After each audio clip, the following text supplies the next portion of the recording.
Okay, I disagree pretty vehemently with something right now.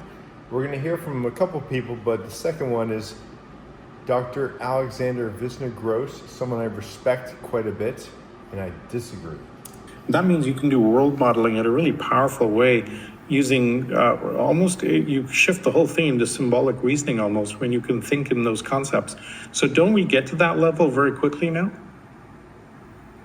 I have so many thoughts, but the first thought that immediately jumps out at me is, of course, these are world models. And of course, they're able to symbolically reason. They're solving math problems and they're writing source code. I would argue that in past, you've seen some commentators argue that there's some sort of nebulous neurosymbolic type advancement that's waiting to drop. I think that's utter nonsense. Of course, they're able to reason symbolically. The tokens are in some discrete space. And of course, there are systems level thinkers that they're able to solve PhD level problems across dozens of disciplines. That requires understanding the world as a system.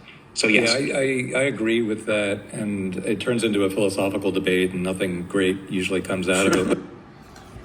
I disagree on so many levels. First of all, they are not creating their own symbolic space.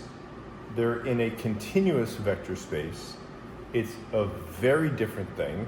Now, it can approximate certain things, but there's a hard limit. And the only way they can get a little bit better is to 10x the amount of energy and compute and data and everything else. And that makes them better. They will get better, but they're making a bigger box in which they still have that hard limit. And yes, he says it's a philosophical discussion. In some ways it is, but it's a mathematical discussion.